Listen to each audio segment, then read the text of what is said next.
Bonjour à tous les passionnés de cinéma. Je suis enchanté de vous retrouver sur ma chaîne Cinémadicte, où je vous propose les meilleures infos sur les nouveautés cinématographiques et les films déjà sortis. N'hésitez pas à vous abonner pour ne rien manquer des contenus captivants à venir. Allons-y. Bonjour à tous, et bienvenue sur ma chaîne. Aujourd'hui, je vais vous parler de Le Monde Perdu, Jurassic Park, un film qui a marqué toute une génération. Dans cette vidéo, je vais vous donner mon avis sur les points forts et les faiblesses de cette suite tant attendue. Nous allons explorer les thèmes à bord, les personnages et bien sûr, les effets spéciaux qui ont fait la renommée de la franchise. Restez avec moi pour découvrir si ce film réussit à capturer la magie du premier opus ou s'il tombe dans le piège des suites. C'est parti. Une espèce disparue ramenée à la vie n'a aucun droit. Arliss Howard, Le Monde Perdu, Jurassic Park, de Steven Spielberg, 1997, après avoir relu pour la seconde fois le roman de Michael Crichton, j'ai décidé de revoir le film pour la je ne sais combien de fois. À vrai dire, mes souvenirs du roman n'étaient plus frais du tout et cette relecture m'a permis de reporter un regard plus objectif sur le film. Notons aussi qu'il s'agit de mon premier revisionnage depuis la sortie de Jurassic World. Jurassic Park et Le Monde Perdu sont deux films bien distincts qui appartiennent à la même franchise. Le Monde Perdu est cependant une excellente suite à Jurassic Park, la principale raison étant que le scénario n'a rien d'un banal réchauffe du premier. En effet, nous avons ici encore une fois une très bonne transposition de la société moderne face à des animaux disparus. Le choc des époques est encore plus frappant et plus parlant. L'homme et son contrôle de la science qui, bien que lui ayant échappé, tente le tout pour le tout afin de se le réapproprier. Il est clair qu'à l'instar du roman de Michael Crichton, Le Monde Perdu de Steven Spielberg, bien qu'il s'éloignait de la trame principale, c'est mettre en avant les thématiques qui font le sel de l'univers imaginé par Crichton. On regrette seulement que le film cherche à aller un peu trop dans l'efficacité, arme cependant d'images numériques superbes et d'animatroniques bluffantes.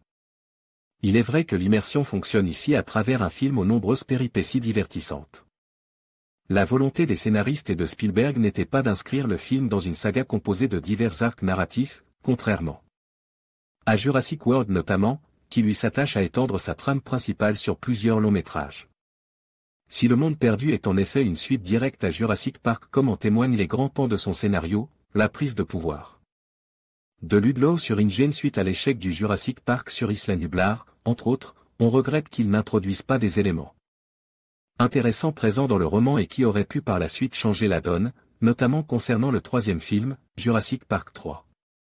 On n'évoquait donc pas la société Biosyn, concurrente directe d'Ingen, que le premier film introduisait pourtant avec les personnages de Dodson et surtout Nedry. Pas d'histoire d'espionnage et de vol industriel ici. C'est dommage car c'est ce qui rendait le roman palpitant. Jurassic World malgré ses gros sabots tente de mettre en place certaines idées présentes dans les deux romans de Crichton. Peut-être que le prochain film de Juan Antonio Bayona nous fera la surprise d'aller dans une démarche plus proche de celle des romans. Ce serait surprenant étant donné les premiers échos de scénario, mais il n'est pas interdit de rêver. Côté casting, Sam Neill et Laura Dern passent le flambeau à Jeff Goldblum, déjà présent dans le premier opus, l'acteur s'en sort très bien une nouvelle fois. Le personnage féminin est quant à lui donne à Julianne Moore, une actrice excellente, pleine d'énergie et drôle à souhait. On ne boudra pas non plus l'apparition de Richard Attenborough. Pete Postlethwaite incarne un personnage également très intéressant, les retournements qui le concernent ne manquent pas de justesse. Sans oublier Arliss Howard qui joue ici le grand méchant de l'histoire dans la peau de Peter Ludlow, le capitaliste cupide et véreux par excellence. Bien qu'il s'inscrive parfaitement dans la continuité du premier film, on peut tout de même regretter de la part du Monde Perdu d'aller vers quelque chose de trop grand public au détriment d'arcs narratifs plus intéressants. Néanmoins, le film fait très bien son œuvre dans son domaine et se savoure de la première à la dernière minute. La générosité de Spielberg règne ici en maîtresse. Ma note, 8/10. En conclusion, la critique de Le Monde Perdu, Jurassic Park, par Stark nous invite à réfléchir sur les thèmes de la nature, de la science et des conséquences de nos actions. À travers une analyse approfondie des personnages et de la narration, Stark met en lumière les forces et les faiblesses de cette œuvre emblématique.